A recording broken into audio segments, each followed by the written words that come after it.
चंदगड नगरपंचायत निवडणुकीसाठी आचारसंहितेचं पालन करावं, तहसीलदार राजेश चव्हाण यांचं आवाहन. प्रचार, जाहिरात, सभा यासाठी प्रशासनाची परवानगी अनिवार्य. लोकशाहीचा उत्सव शांततेत पार पाडण्यासाठी नागरिकांनी प्रशासनास सहकार्य करावं. चंदगड नगरपंचायत निवडणुकीच्या पार्श्वभूमीवर राज्य निवडणूक आयोगामार्फत जाहीर झालेल्या आचारसंहितेचे काटेकोर पालन करावे, असे आवाहन निवडणूक अधिकारी तथा तहसीलदार राजेश चव्हाण यांनी केले. चंदगड तहसील कार्यालयाच्या सभागृहात शुक्रवारी सकाळी नगरपंचायत निवडणूक 2025 संदर्भात आयोजित बैठकीत ते बोलत होते. या बैठकीला नगरपंचायत अधिकारी, पुरवठा अधिकारी, कर्मचारी व शहरातील नागरिक उपस्थित होते. तहसीलदार चव्हाण म्हणाले, निवडणुकीदरम्यान उमेदवारांनी प्रचारासाठी वापरलेल्या गाड्या, लाऊडस्पीकर, जाहिराती, डिजिटल फलक इत्यादींवरील दैनंदिन खर्चाची माहिती निवडणूक विभागाकडे दररोज जमा करणे बंधनकारक आहे. आचारसंहितेतील नियमांचे उल्लंघन केल्यास शासन नियमानुसार कडक कारवाई केली जाईल, असा इशाराही त्यांनी दिला.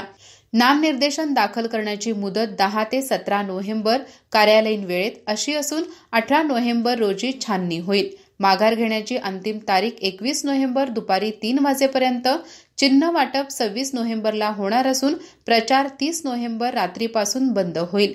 मतदान 2 डिसेंबर रोजी आणि मतमोजणी 3 डिसेंबर रोजी होणार आहे. चव्हाण यांनी पुढे सांगितले की उमेदवार आणि नागरिकांनी काही महत्त्वाचे नियम पाळणे आवश्यक आहे. प्रचार फक्त सकाळी 10 ते सायंकाळी 7 पर्यंतच करावा. जातीय तणाव, पैशाचे आमिष किंवा दबावाचे प्रकार टाळावेत. सार्वजनिक ठिकाणी फलक किंवा जाहिराती लावण्यापूर्वी प्रशासकीय परवानगी घेणे आवश्यक आहे. तसेच जाहीर सभा आणि प्रचारांसाठी पोलीस व प्रशासकीय परवानगी अनिवार्य आहे. या बैठकीस प्रशासकीय अधिकारी स्वप्नील रानगे, तालुका पुरवठा अधिकारी प्रकाश जोशीलकर, नगरपंचायत कर्मचारी संतोष कडूकर तसेच शहर आणि लगतच्या गावातील नागरिक मोठ्या संख्येने उपस्थित होते. चंदगड नगरपंचायत निवडणूक पारदर्शक, शांततामय आणि नियमबद्ध पार पडावी यासाठी प्रशासन सज्ज असल्याचेही तहसीलदार चव्हाण यांनी स्पष्ट केले.